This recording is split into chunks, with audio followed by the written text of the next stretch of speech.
As 5 linguagens do amor. Gary Chapman.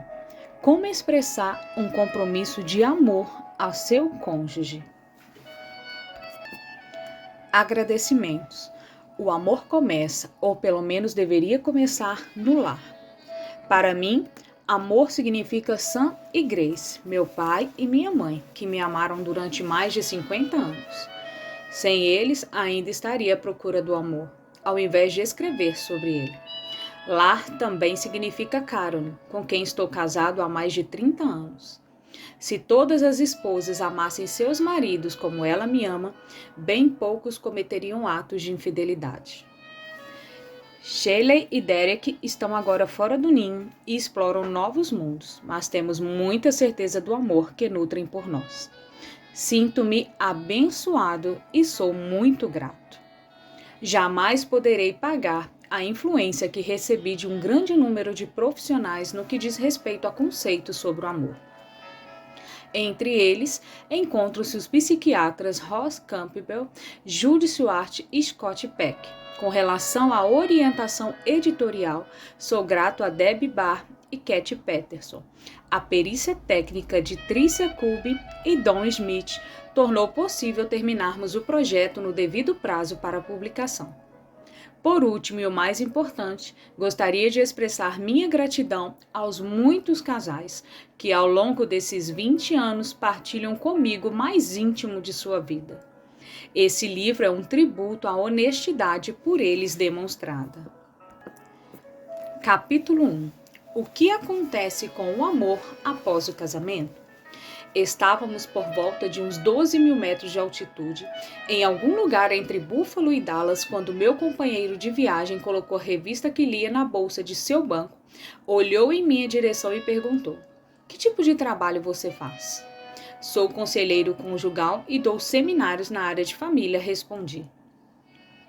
Ele me disse então que há muito tempo gostaria de fazer uma pergunta para um conselheiro conjugal e aproveitaria para formular a mim naquela hora. E perguntou: o que acontece com o amor após o casamento? Desistindo de tentar tirar um cochilo, perguntei-lhe: o que exatamente você quer dizer? Bem, já me casei 3 vezes e cada uma delas tudo era muito bonito até um enlace matrimonial. Em algum lugar depois do sim, as coisas mudaram. Todo o amor que eu imaginava que tinha por elas e todo o amor que elas pareciam ter por mim evaporaram-se. Posso dizer que sou uma pessoa inteligente, sou um empresário bem-sucedido nos meus negócios, mas não consigo entender o porquê dessa situação. Continuamos então a conversar. Quanto tempo você ficou casado? O primeiro casamento durou cerca de 10 anos, o segundo 3 e o último 6 anos. O amor evaporou-se imediatamente após o casamento ou foi uma perda gradual? Bem, o segundo casamento já não deu certo desde o começo. Não entendi o que aconteceu. Pensei que nós realmente nos amávamos. No entanto, a lua de mel foi um desastre e depois disso jamais nos recuperamos. Tivemos um período de 6 meses de namoro, um romance arrebatador. Estávamos realmente entusiasmados. Mas foi só nos casarmos para que nossa vida virasse uma batalha sem trégua. No primeiro casamento tivemos uns 3 ou 4 anos bons, antes que o primeiro filho nascesse. Daí em diante ela deu toda a atenção para a criança e parecia não precisar mais de mim. Você disse isso a ela? Disse sim, mas ela respondeu que eu estava maluca e não compreendia o que era ser uma babá 24 horas por dia. Reclamou inclusive que eu deveria ser mais compreensivo e ajudá-la mais. Eu tentei, mas parecia que não fazia diferença alguma. Daquela época em diante, afastamo-nos ainda mais. Depois de certo tempo, não havia mais amor, só indiferença. Concordamos que o nosso casamento se acabara. E seu último casamento? O meu último casamento? Eu realmente pensei que ele seria diferente. Já estava divorciado há 3 anos. Namorei 24 meses com minha esposa.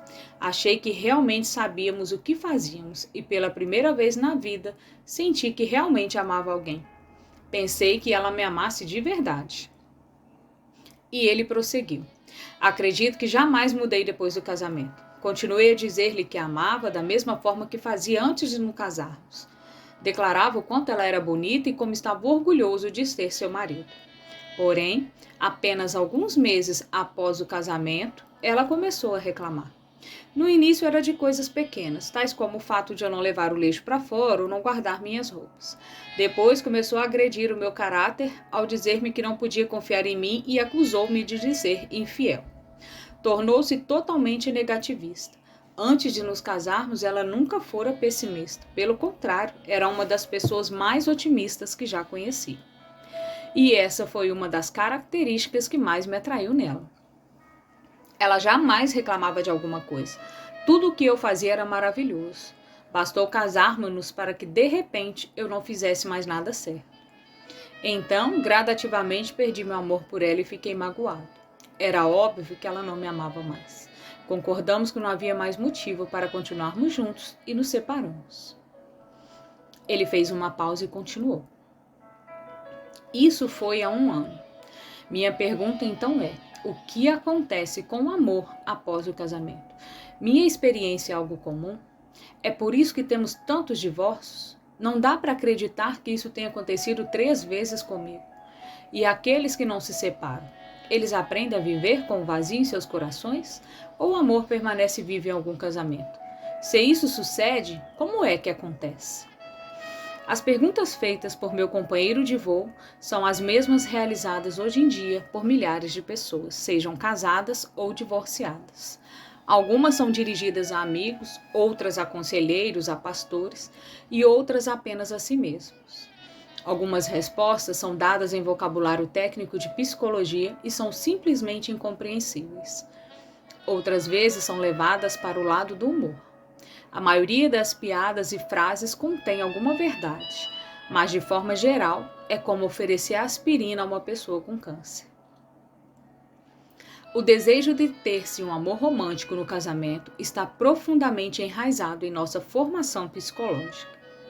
A maioria das revistas populares possui pelo menos um artigo sobre como manter um amor vivo no casamento.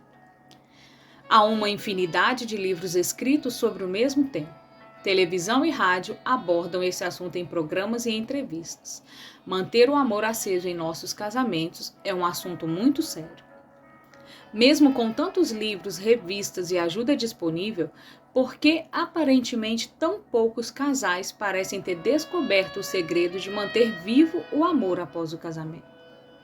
Porque um casal que assiste a um curso de comunicação e ouve as maravilhosas ideias de como melhorar o diálogo volta para casa e não consegue colocar em prática os exercícios aprendidos? O que acontece se depois de lermos um artigo do tipo 100 formas de expressar amor a seu cônjuge e colocarmos em prática umas 3 formas que nos parecem mais adequadas, nosso cônjuge ainda assim não reconhece o nosso esforço? Desistimos das outras 97 formas e retornamos ao cotidiano de nossas vidas. Devemos estar dispostos a aprender a primeira linguagem do amor de nossos cônjuges, se quisermos comunicar o amor de forma efetiva. A resposta às perguntas anteriores é o propósito desta obra. Não desejo afirmar que todos os livros e artigos já publicados não ajudem. O problema é que não levamos em conta uma verdade fundamental. As pessoas falam diferentes linguagens do amor. Na área da linguística, alguns grandes grupos de idiomas: japonês, chinês, espanhol, inglês, português, grego, alemão, francês e outros. A maioria de nós aprende somente a língua de nossos pais e irmãos, nossa primeira linguagem, ou seja, nosso vernáculo. Mais tarde, podemos até aprender outros idiomas, mas em geral com mais dificuldades. Então surge o que chamamos de nossa segunda linguagem. Falamos e compreendemos melhor nossa linguagem nativa. Sentimos-nos mais confortáveis ao falá-la. Mas quanto mais utilizarmos uma língua secundária, mais à vontade nos sentiremos para expressá-la. Se falarmos somente nosso idioma e encontrarmos alguém que também só fale o seu, diferente do nosso, a comunicação entre nós será bem limitada. Será necessário apontar, murmurar, desenhar ou fazer mímica para comunicar a ideia que desejamos transmitir. Poderemos até nos entender, mas será uma comunicação bem rudimentar. As diferenças de linguagem fazem parte da cultura humana. Se quisermos ter um bom intercâmbio cultural, será necessário aprendermos a linguagem daquele com quem desejamos nos comunicar. O mesmo acontece no âmbito do amor. Sua linguagem emocional e a de seu cônjuge pode ser tão diferente quanto é o idioma chinês do inglês. Não importa o quanto que você se esforce para manifestar seu amor em inglês, se seu cônjuge só entende chinês, jamais conseguirão entender o quanto se amam. O meu amigo do avião usava a linguagem das palavras de afirmação para sua terceira esposa quando disse a ela o quanto a achava bonita, o quanto a amava, o quanto se orgulhava de ser seu amigo. Ele utilizava a linguagem do amor e era sincero, mas ela não a entendia. Talvez ela procurasse o amor em seu comportamento, mas não o encontrou. Ser sincero não é o suficiente. Devemos estar dispostos a aprender a primeira linguagem de nosso cônjuge se quisermos comunicar eficazmente o nosso amor.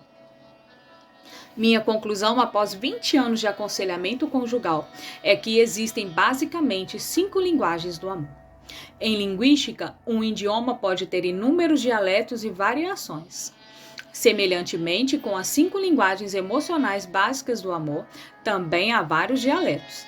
Eles se encontram nos artigos das revistas, tais como 10 formas de demonstrar amor à sua esposa, 20 maneiras de segurar seu marido em casa, ou 365 expressões do amor conjugal. Não há 10, 20 ou 365 linguagens básicas do amor. Em minha opinião, há somente 5. No entanto, pode haver inúmeros dialetos. O número de formas de se expressar amor através da linguagem do amor é limitado apenas pela imaginação das pessoas. O mais importante é falar a mesma linguagem do amor de seu cônjuge. Já se sabe há bastante tempo que no período da primeira infância, uma criança desenvolve formas emocionais únicas. Por exemplo, há algumas que possuem um padrão muito baixo de autoestima, ao passo que outras o têm muito elevado. Algumas desenvolvem padrões de insegurança, enquanto outras crescem sentindo-se seguras. Algumas se sentem amadas, queridas e apreciadas, e outras mal amadas, incompreendidas e desapreciadas. As crianças que se sentem amadas por seus pais e amigos desenvolvem a linguagem do amor emocional com base em sua formação psicológica única e também de acordo com a forma que seus pais e outras pessoas próximas lhe deram carinho. Elas falarão e entenderão sua primeira linguagem do amor. Mais tarde, elas poderão aprender outras línguas para se comunicarem, mas sempre se sentirão mais confortáveis com o primeiro idioma que aprenderam. Crianças que não se sentem amadas por seus pais e amigos também desenvolverão uma primeira linguagem do amor. O aprendizado dessa língua, porém, será distorcido e apresentará defeitos da mesma forma que alguém que recebe uma educação com falhas na gramática e desenvolve um vocabulário limitado. Essa limitação não significa que essas pessoas não venham a ser boas comunicadoras. Implica sim que terão de trabalhar mais diligentemente do que os que cresceram na atmosfera do amor saudável. É muito raro que marido e mulher tenham a mesma primeira linguagem emocional do amor. Nossa tendência é falar nossas primeiras linguagens do amor e ficamos confusos quando nosso cônjuge não compreende o que desejamos comunicar. Expressamos nosso amor, mas a mensagem não chega compreensível, porque para eles o que falamos é uma língua desconhecida. Aí se encontra o problema. O propósito deste livro é oferecer uma solução para esta questão. Por isso me empenhei em escrever esta obra sobre o amor, uma vez que conheçamos as 5 linguagens básicas do amor e compreendamos a nossa própria, como também a de nosso cônjuge, então teremos a informação necessária para que coloquemos em prática as ideias dos outros livros e artigos. Desde que você identifique e aprenda a falar a primeira linguagem do amor de seu cônjuge, creio que terá descoberto a chave para um amor conjugal duradouro. O amor não pode evaporar-se após o casamento. Para mantê-lo vivo, a maioria de nós terá que aprender uma segunda linguagem do amor. Não podemos confiar somente em nossa língua pátria, se nosso cônjuge não a compreende. Se quisermos que ele compreenda o amor que lhe desejamos comunicar, devemos expressá-lo na primeira linguagem do amor. Capítulo 2. Cultivando o amor que agradece. Amor é o vocabulário mais importante em qualquer idioma e também o que mais gera confusão. Pensadores, tanto seculares quanto religiosos, concordam que esse sentimento ocupa um papel central em nossa vida. Diz-se que o amor é uma coisa esplendorosa. O amor faz o mundo girar. Milhares de livros, músicas, revistas e filmes existem pela inspiração dessa palavra. Inúmeros sistemas filosóficos e teológicos estabeleceram um lugar de destaque para esse sentimento. O fundador da fé cristã coloca o amor como característica que deve distinguir seus seguidores. Psicólogos concluíram que sentir-se amado é a principal necessidade do ser humano. Por amor subimos montanhas, atravessamos mares, cruzamos desertos e enfrentamos todo tipo de adversidade. Sem amor, montanhas tornam-se insuperáveis, mares intransponíveis, desertos insuportáveis e dificuldades avolumam-se pela vida fora.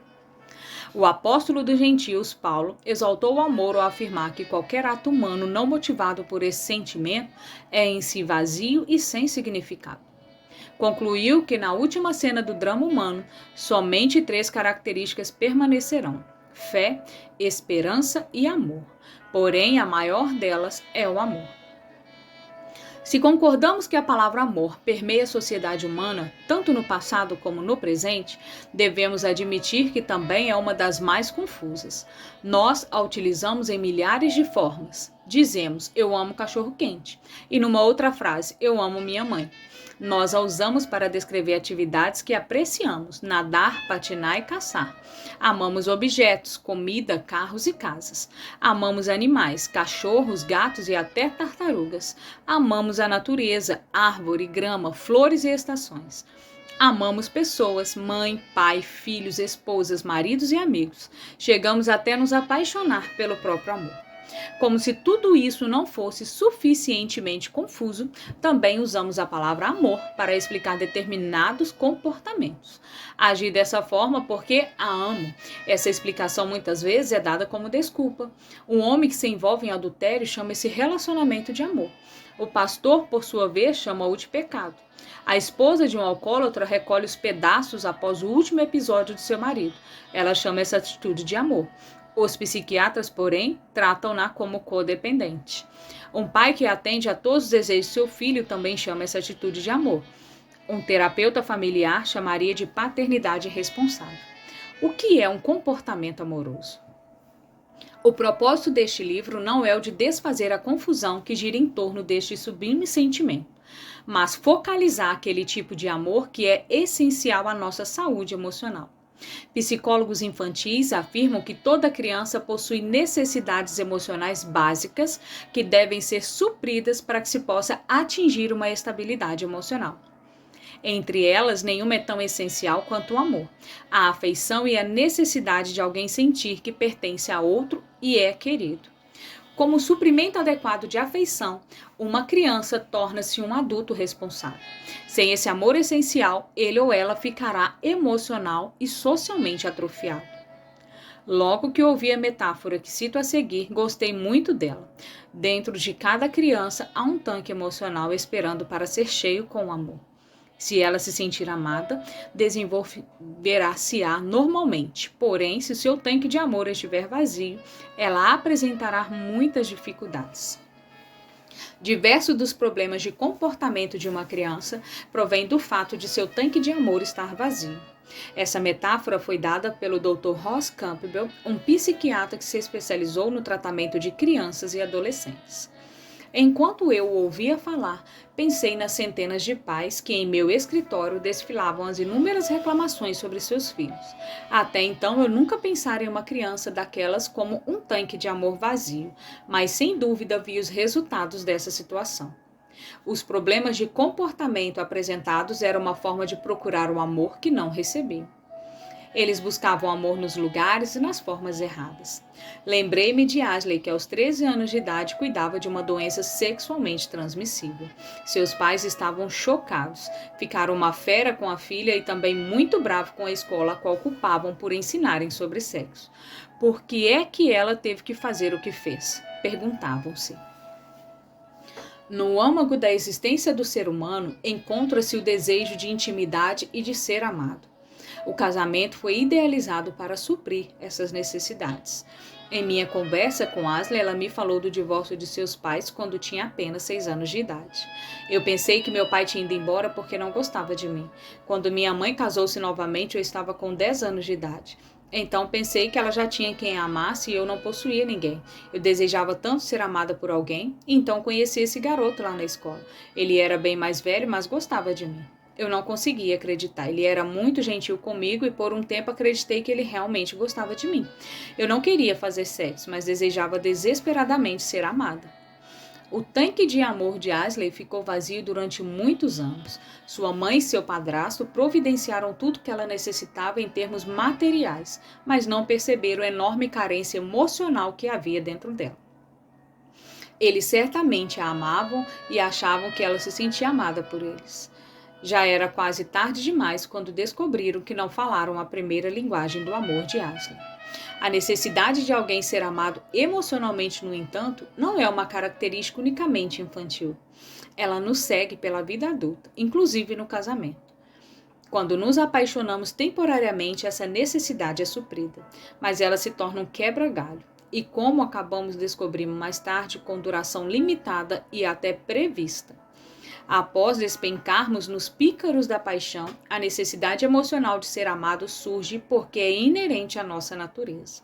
Está no centro de nossos desejos emocionais.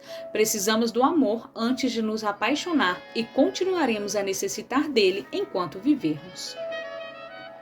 A necessidade de sermos amados por nosso cônjuge está na essência dos anseios conjugais.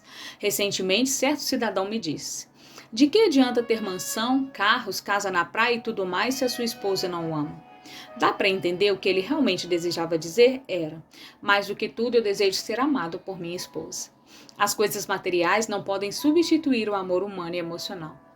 Uma esposa disse certa vez: ele me ignora o dia inteirinho, mas à noite quer fazer sexo comigo. Eu odeio isso.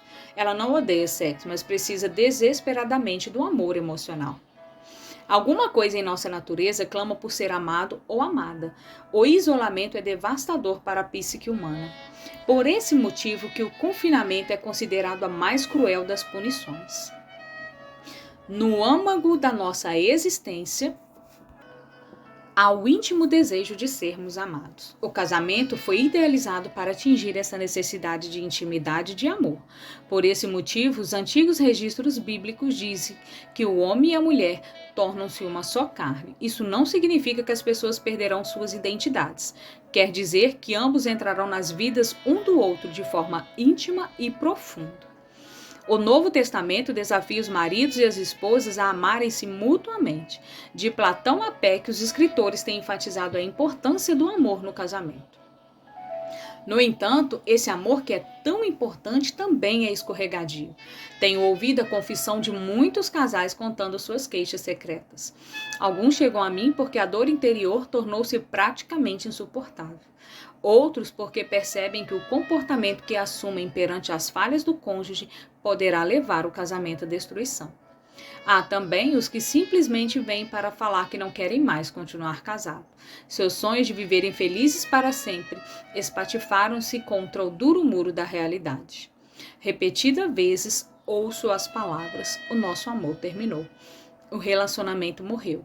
Sentíamos-nos próximos um do outro, mas agora isso não existe mais. Não apreciamos mais ficar juntos. Não nos completamos mais um ao outro.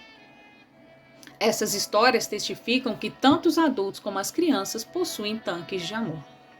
Será que lá no interior de cada um desses casais machucados existe um indicador invisível de um tanque vazio? Será que esses comportamentos inadequados, separações, palavras duras e espírito crítico acontecem devido a esse tanque vazio? Se pudermos achar uma forma de enchê-lo, será que o casamento renasceria? O tanque cheio possibilitaria que os casais criassem um clima emocional onde seria possível discutir as diferenças e resolver os conflitos? Será que esse tanque é a chave para que um casamento perdure? Essas perguntas levaram-me a uma longa viagem. Em plena estrada, descobri os simples, porém poderosos pontos de vista registrados neste livro. Essa caminhada levou-me não somente através de mais de 20 anos de aconselhamento conjugal, mas também às mentes e corações de centenas de casais através da América do Norte. De Seattle a Miami, fui convidado a adentrar no recôndito do casamento de vários casais e conversarmos francamente. As histórias apresentadas neste livro foram retiradas da vida real. Nomes e lugares foram trocados para proteger a privacidade das pessoas que falaram com toda a liberdade. Estou convencido de que manter cheio o tanque de amor do casamento é tão importante quanto manter o nível do óleo em um automóvel.